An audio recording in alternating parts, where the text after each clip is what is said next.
I did a actors workshop with Miles Bullock. He plays in Fight Night, and he basically said, "Listen, if you're gonna fail, fail boldly.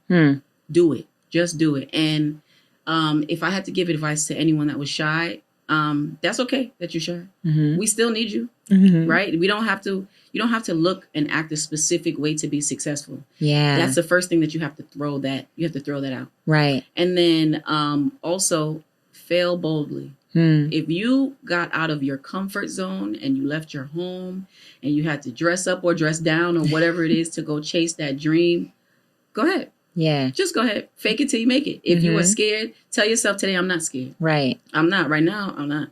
Because I guarantee you, most of the reason why people are afraid of something is because they think that something is wrong with them. Who told you that something was wrong? Right. Is there such a thing as the right energy to bring into your art? And who gets to decide?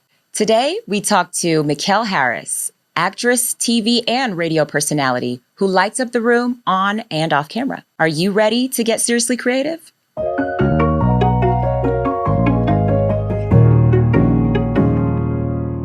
Hi, Myckell. Hi, Christelle. Hello. Thank you so much for being here. It's an honor. Well, I want to ask you, who is Myckell Harris?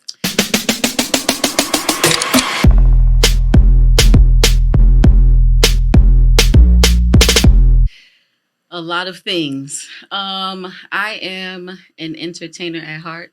So anything that is fun, exciting, adventurous, anything like that, I am all for that. I am a positive, easygoing, fiery defender of the weak, and a deep, deep lover of the arts.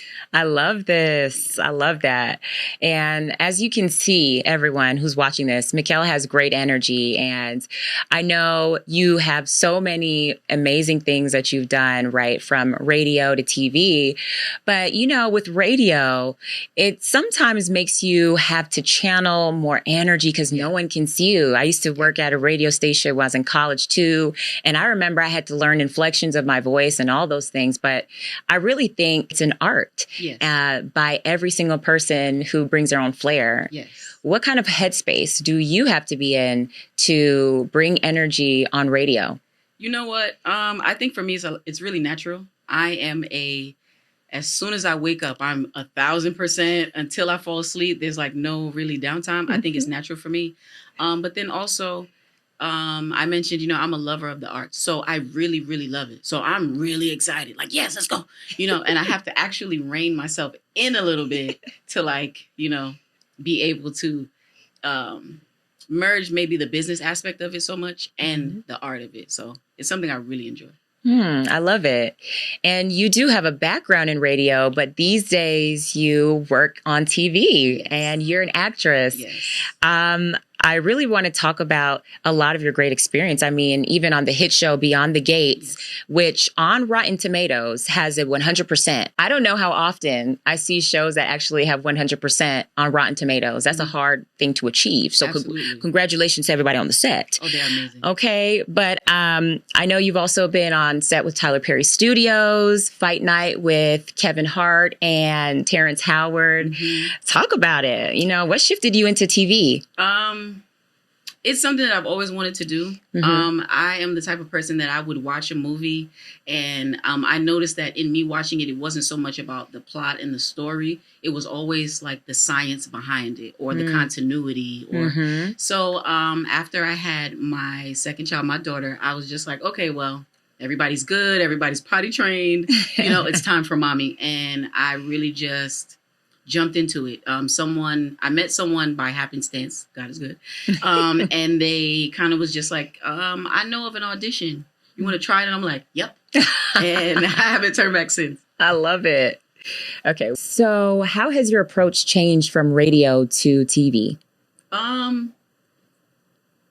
You know what? It had to make a change to make them the same, honestly. Initially, it was different. Initially, when you go on set, you feel like you have to kind of be quiet, network when it's time to network, of course, but fade to the back or fade to black, not really to the back, but kind of just dim it down a little bit so that you don't overwhelm the people around and they don't, it's a real tricky game where you have to tread the line to make sure that they call you back. But that's what I did initially. And then the more I brought back my I'm 1,000% from I wake up type of personality, the more I did that, the further I feel like it got me. So it's just all about being yourself. And if you are a light, be that light and be unapologetic about it.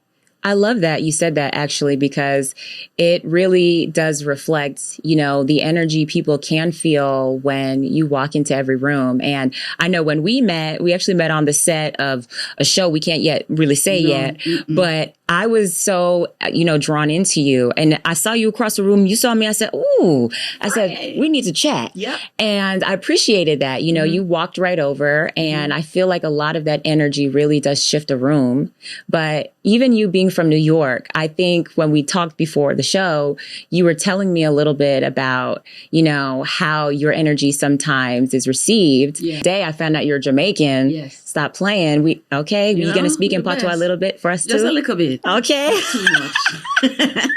Let it seep out, okay? All right. But I'm curious for your experience, with all of the different energies that you have, or the energy that you have that funnels from these different places. How do you feel casters and directors receive the energy? Do you feel as though there is a big, type of shift that you almost have to get into when you step into an audition? I think that being Jamaican, first of all of many, but being a Jamaican, it gives you the opportunity to be able to adapt. We can adapt to anything, like if we cooking something and you don't have this ingredient, that's all right. We'll make it work, and I think that being able to adapt, that I got from being Jamaican, that helped me, growing up in New York. Growing up in New York helped me to develop thick skin, but then to also care about the next man. New Yorkers have this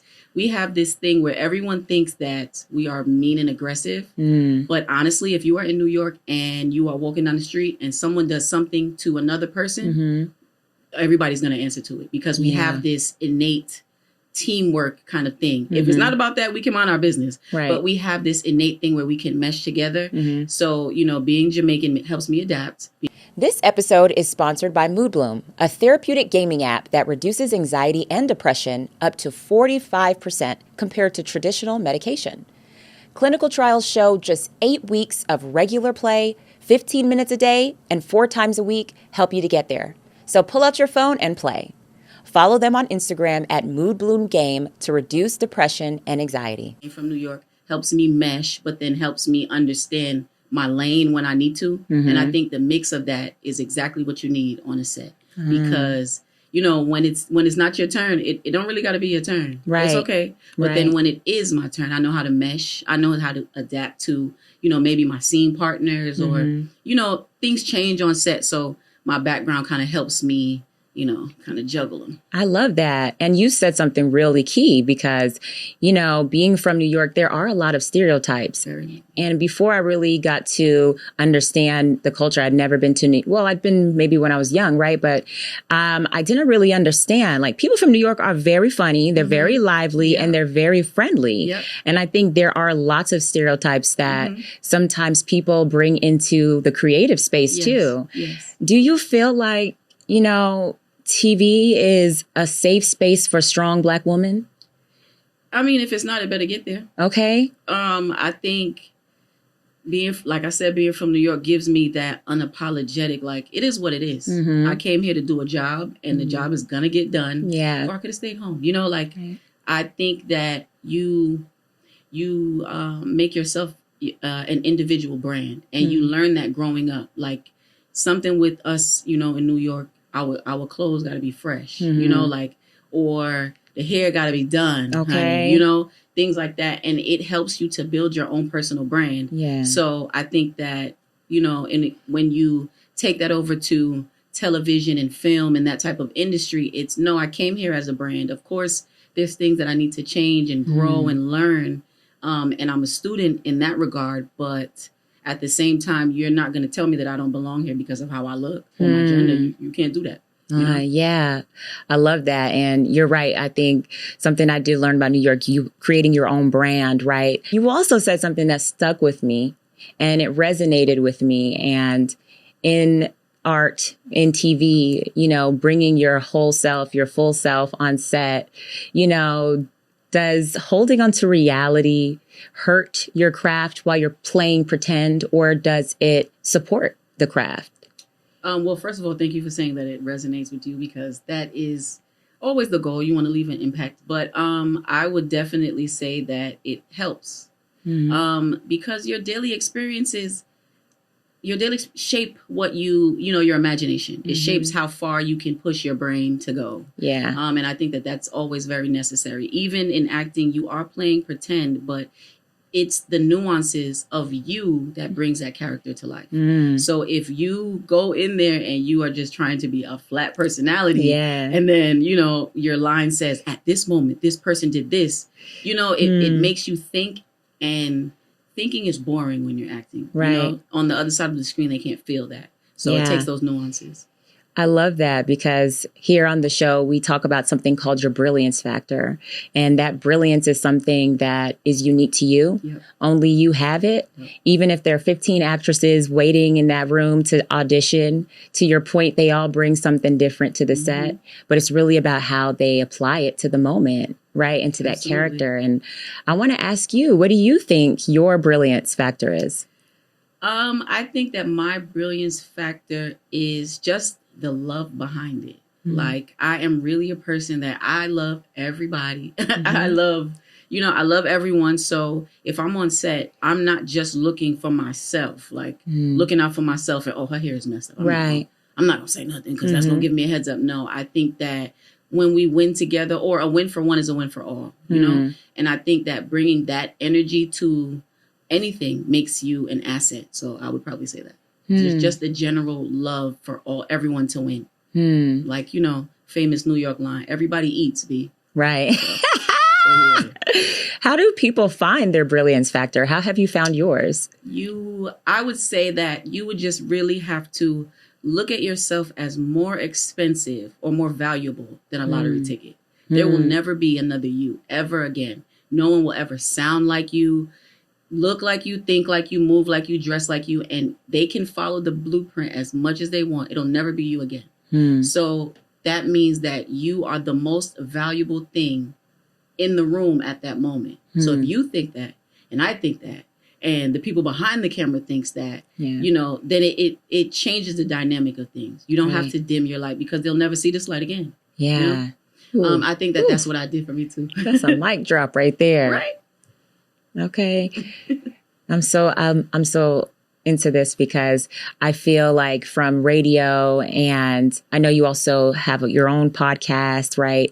And TV, do you feel like you've discovered different elements or different components to your brilliance doing these different things in your career? Because here's the thing, especially when you're creative, there is no linear track. There's no linear, trajectory. People, like you mentioned, right? They do what I like to call scaffolding, which is not a ladder you're going to climb up and have a straight way to the top.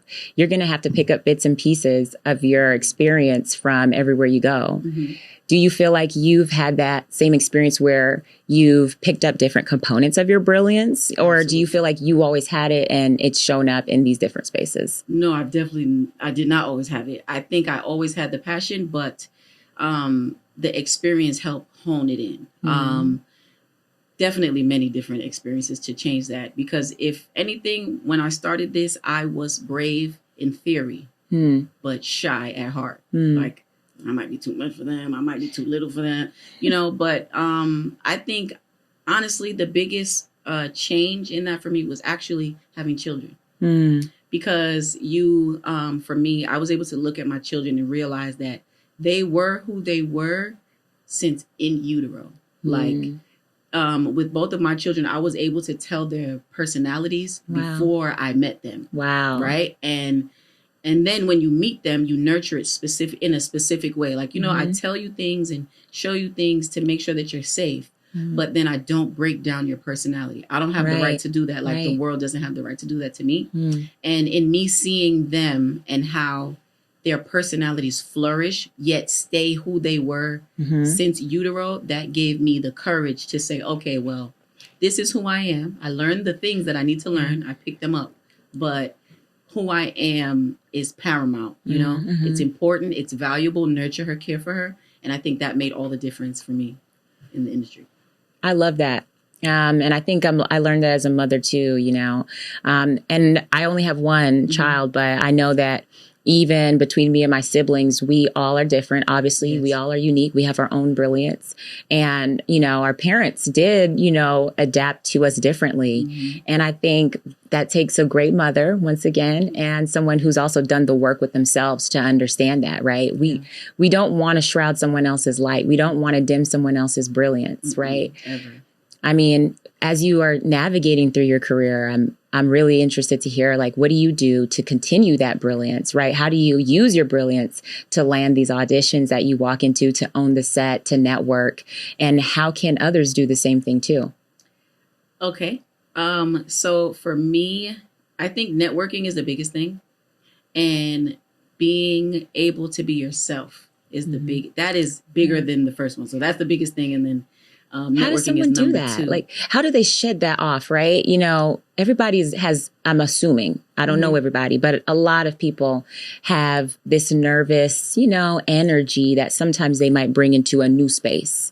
How does someone shed that so they can be themselves? I'll say this. I did a actors workshop with Miles Bullock. He plays in Fight Night. He's like one of the bad guys, right? But he did so well. And I did a actors workshop with him, and he basically said, listen, if you're going to fail boldly.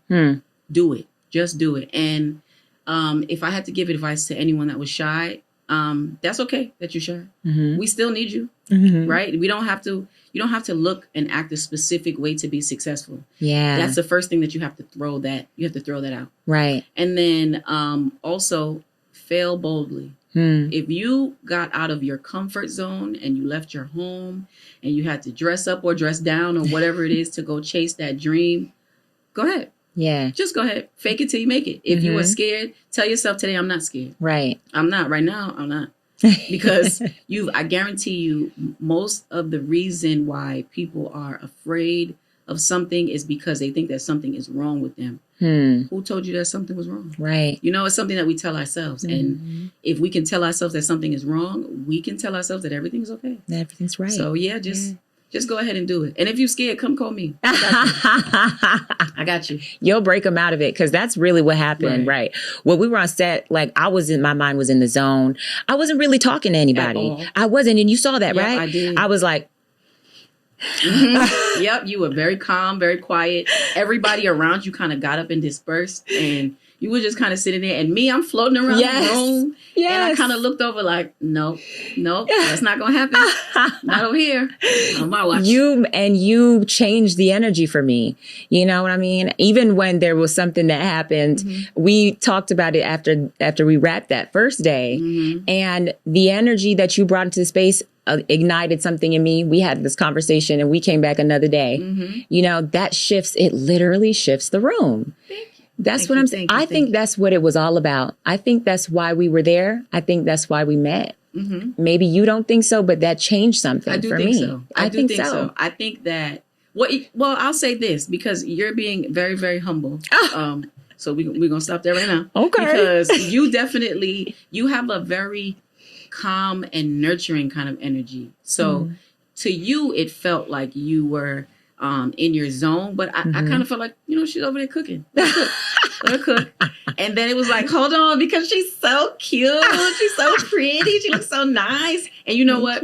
I love a white collared shirt, right? Okay. As you can see. I love a white shirt. I don't know what it is about a white shirt, but I saw you over there and you had on like a little white shirt. I said, you know what? That's right.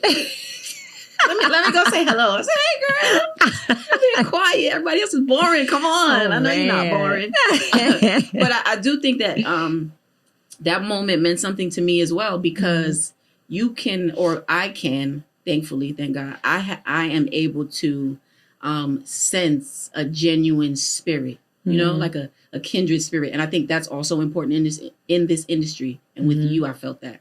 As soon as I started talking to you, it was like, yeah, girl, anyway, so like we were saying last month, even though we just met, like, yeah, and we were so back then, right? That's you right. you weren't there. Oh, yeah. Wait. Yes, you was. It's okay. That's you don't how remember. It felt. Right? It really did. I value those moments. That's really what networking is about, because we can decide tomorrow, we're not going to go on another set, but then on the grand scheme of life, I met a kindred spirit. I met another kind spirit. And, so I agree. Yeah, and now I'm coming to your house on Sunday for dinner, and I'm going to get some rice and peas and some curry chicken, a little bit of festival too, because I had some festival yesterday. I can't make festival. Okay, I can make some I can do that. You can make festival?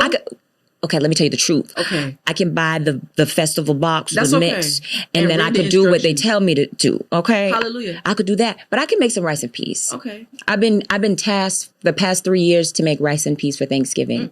Which kind of rice and peas? Rice and peas. I don't do gunga peas, but I do like gunga peas. Okay. It was red peas. Okay. Yes. The first year, hit. The second year, good. Okay. Last year, terrible. Girl. I burnt it. At the bottom? I burnt it at the bottom. But here's the thing. But let me tell everybody who's watching this and you're Jamaican or you understand this. Mm-hmm. We were traveling for Thanksgiving and we were in Florida and we had to find a hotel, one of those like sleep in, live in, the ones that had a kitchenette in it because I had to make the rice and peas there. Where else was I going to make it? Right. But the burners were too small. Oh, yeah. So I'm turning on 1 or 2 burners, 1, 2, 3, and I'm like shifting it. It was really funny, child. I should have been on. That should have been a show. That's what I said, but I burnt it. That's all right. And it was mushy at the same time. Okay, I got a trick for that. Well, okay, that was in the kitchenette, so that's not gonna work. Oh, yeah. But if you ever make rice and peas, white rice, any of that, and it's too soft, go get bread and put bread on the top. I've heard. And go stick it in the oven. And because it absorbs up all of the water, and then I don't know the oven. Listen, there's been plenty of Thanksgiving where it's like. Ooh, what am I gonna do? I know. And in those times, you learn how to, you fix it up. Yeah, you learn how to fix a thing or two. Oh my goodness! I just had to walk in the room. I said, I just want you to know what's gonna happen. Ooh. I had to let everyone know. Don't expect good things from this. Oh, the heartache. Nobody. Some people were kind. They put it on their plate, but I knew the truth. Okay. No, listen, I'm not gonna lie. My family would have disgraced you. But watch it up. You not eat that. Oh, make that. It's true. There were a lot of Trinidadians and they were nice. So they were nice. And there are some Bajans. Okay. So they were nice about it. Okay, but if it was Jamaicans, I know they would have tore me up. I'm not going to lie. A Bajan will cuss you. No. A Bajan will cuss you. A Trinidadian will cuss you. What? Stink. They were so nice. Ooh. And then the little Trini twang in the singing song, your voice. It's okay. Love them. It's okay, darling. I was like, oh, thank you. Thank you. That's one thing I will have to say. I love being a part of the Caribbean diaspora. Me too. I love that. I don't care which one of them you from. I love you, and if you want to cook for me, I'm here. Okay. It's amazing. Like I play mass in Carnival. Yes, girl, with the big feathers. Wow. Yes, it's the most amazing. We got to do it. I want to go. Come on, it's so amazing. And I tried to do it in different Caribbean countries. I haven't got to Trinidad yet, but I hear that's a party. But it showed you get a chance to see each country, of course, and of course the food. Yeah, that's what I'm here for. That's what I want. Some doubles or something. Okay. I appreciate you. Thank you, Myckell. Thank you. I appreciate you as well. Thank you for bringing your energy. Cool. And I'm going to ask everybody at home, are you channeling the right energy? And who gets to decide? We hope you continue to watch and follow The Creative Corporate on all of our platforms and learn a little bit more about how you can design your career and brand your brilliance. We'll see you next time.